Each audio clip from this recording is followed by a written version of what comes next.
What you believe about God affects other people. Welcome to Bible Study Hub. I'm Ann Wiggins. We are in John chapter 9. I will be reading from the Legacy Standard Bible as always. And this Monday through Wednesday little section that we're doing verses 1 to 12.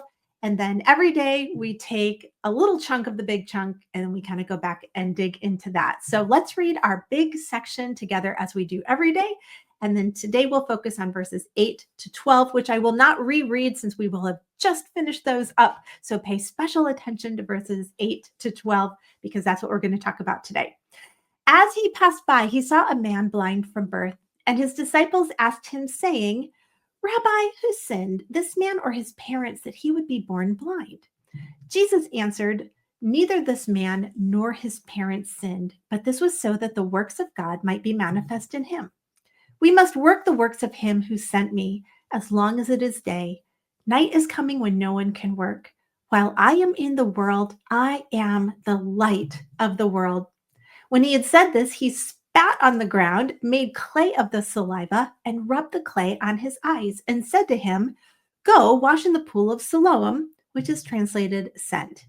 So he went away and washed and came back seeing. Therefore, the neighbors and those who previously saw him as a beggar were saying, "Is this not the one who used to sit and beg?" Others were saying, "This is he." Still others were saying, "No, but he is like him." He kept saying, "I am the one." So they were saying to him, "How then were your eyes open?" He answered, "The man who is called Jesus made clay and rubbed my eyes and said to me, 'Go to Siloam and wash.' So when I went away and washed, I received sight." They said to him, "Where is he?" He said, "I do not know." Remember, he'd never seen Jesus. He only had heard his voice. So for this day 3 of our week, this is February 12th, if you're following along on the day 2025, verses 8 to 12, and the story continues. Everybody is wondering, is this actually the guy? Is this the guy who was blind? Is this the beggar who was sitting begging his entire, at least adult, life? And some are saying, yeah, it's him. And others were like, maybe not. What's really cracking me up is that the guy is like, he keeps saying, it is me. It is me. It's like they're not hearing him. But something interesting happens, at least for me, when I read the same passage over and over and over and over, and hope this is happening for you. Things start jumping out at me that I missed the first 3, 5, 10 times that I start to see on the 15th, 20th, 25th time of reading the passage through. That's the beauty of the Word of God. You can never plumb the depths. There's always more. But what really hit me this week as I read it over and over and over and over again was verse 8. So here's what I want to camp out on today. And just to review verse 8, it says, "Therefore the neighbors and those who previously saw him as a beggar were saying, 'Is this not the one who used to sit and beg?'" I think what hit me was these are people who knew this guy. And their response was, "Isn't this the guy who begged?" They didn't help him. I mean, this isn't a case of a guy who just doesn't want to work. He can't. He can't see. There's no welfare, there's no programs. There's no help. He is relegated to being ritually unclean and having to beg for a living. How could these people have been so cavalier? Oh, look, it's the blind beggar dude, my neighbor. It didn't even cross their minds that, like, maybe you should have helped him. Maybe you should have, like, I don't know, done something for this guy so he didn't have to sit and beg. Wouldn't that have been kind of a nice thing to do? You know why they didn't do it and why they felt no guilt at all? Obviously, because they're speaking very cavalierly about him. You know why?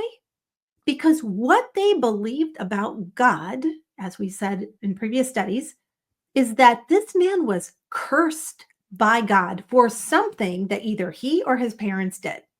In other words, he was blind because he deserved it. And they were not about to step in and remedy this because this is God's will for him. This is God's punishment on him. This is God's wrath on him. He is under a curse of God. They're not going to step in the way of that. Have you ever stopped to consider that what you and I personally believe about God massively impacts other people? We always like to say, you can believe anything you want to believe. And it's true. You have free will. You can believe anything you want to believe. Doesn't mean it's right, but you can do it. But I think maybe because we're Americans and we're just so, like it's all about my freedom and I'm independent.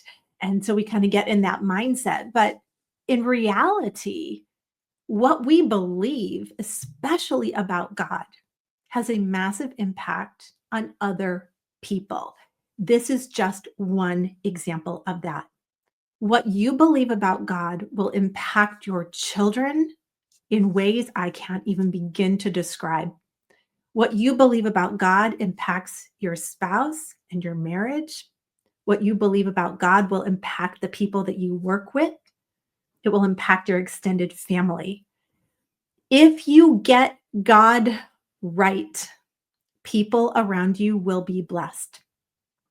If you get God wrong, it has a negative impact in some way, shape, or form on the people around you. So if you're one of those people kind of on the fence, you're kind of interested, you're not so sure, back and forth, back and forth. If you can't do it for yourself, would you consider diving in for the people around you? At least do it for them. Dig into the word. Figure God out. He gives us his word for that very purpose. We would know so little about him if he hadn't so graciously put the Bible together for us. It's there for our benefit. It's there so we can know him, about him, and of course, know him personally. And that's what we want for you. Well, thank you for joining me today. We do this every Monday through Friday, 6 a.m. These videos go live on Facebook and YouTube. So thanks for joining, and I hope you have a wonderful day, and I will see you tomorrow. More of John chapter 9.